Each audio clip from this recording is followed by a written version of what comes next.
Hello everyone. दोस्तों, आज के इस वीडियो में हम बात करेंगे कि यदि किसी व्यक्ति के द्वारा आपको चेक प्रदान किया जाता है और जब वो चेक आप बैंक में जाते हैं और उस चेक को प्रेजेंट करते हैं बैंक में, तो किसी कारणवश वो चेक बाउंस हो जाता है। तो ऐसी स्थिति में आप क्या करें और आपको जो पैसा है वो कैसे मिलेगा। तो दोस्तों, सबसे पहले हम बात करते हैं कि चेक व्यक्ति को दिया क्यों जाता है।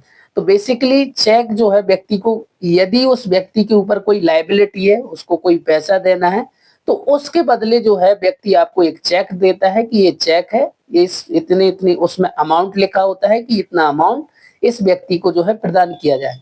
अब होता क्या है कि जब व्यक्ति वो चेक लेके बैंक जाता है और उस चेक को बैंक में प्रेजेंट करता है, तो वो चेक बाउंस हो जाता है।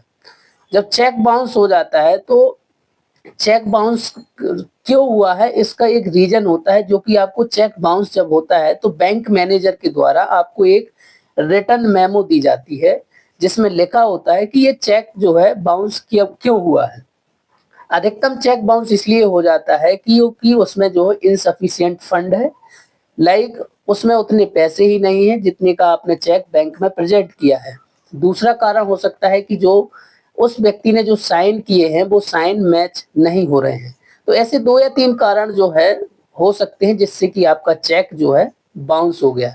अब ऐसी स्थिति में आपको क्या करना है कि सबसे पहले उस व्यक्ति को आप इंफॉर्मेशन दें, उस व्यक्ति को बताएं कि आपने जो चेक दिया था वो बाउंस हो गया है, और उसको एक लिमिटेड टाइम दें, 30 दिन का टाइम दें कि आप जो है इस चेक को जो है या तो आप मुझे दूसरा चेक दीजिए या फिर आप मुझे पैसे अपने जो है वापस कर दीजिए। तो एडवोकेट के माध्यम से सबसे पहले उस व्यक्ति को आप नोटिस दें। अगर कई बार क्या होता है कि यदि व्यक्ति जो है वास्तव में आपके पैसे देना चाहता है, तो वो क्या करता है कि आपको या तो दूसरा चेक दे देता है या फिर क्या होता है कि आपको वो पैसे दे देता है।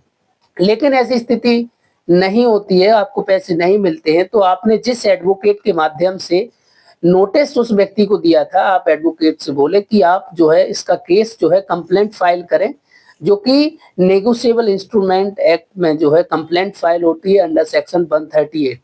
तो फिर यह अगर वो टाइम पे पैसे नहीं देता है तो फिर जो है उसके अगेंस्ट आप कोर्ट में जाके अंडर सेक्शन 138 में कंप्लेंट फाइल कर सकते हैं।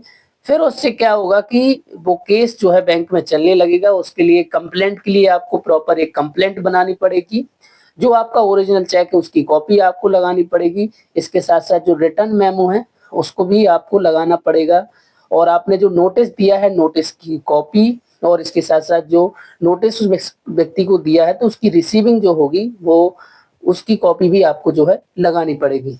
ये सारी डॉक्यूमेंट्स आपको अटैच करने पड़ेंगे कंप्लेंट्स के, जो कि पूरी कंप्लीट प्रोसीजर है आपका एडवोकेट से वो ही करेंगे। तो कुछ समय बाद जो है उस व्यक्ति को समन्स हो जाएंगे, उसको कोर्ट से बुलावा आ जाएगा और अल्टीमेटली जो है उस व्यक्ति को पैसे देने पड़ेंगे। और इस एक्ट में जो है लगभग 2 साल की सजा है, और उससे वो पैसा भी आपको वापस देना पड़ेगा। तो अल्टीमेटली अगर आपके पास वाकई में जो चेक है, तो आप अगर आपका बाउंस हो जाता है तो आप घबराएं नहीं, आपका वो पैसा मिलेगा, और वो जितना ज्यादा डिले होगा आपको ब्याज और इंटरेस्ट के साथ जो है पूरा पैसा आपको कोर्ट के द्वारा दिया जाएगा। चेक बाउंस से संबंधित और किसी भी प्रकार का क्वेश्चन आप पूछना चाहते हैं तो आप हमारे हेल्पलाइन नंबर पर कॉल कर सकते हैं। Thank you everybody watching this video and stay connected.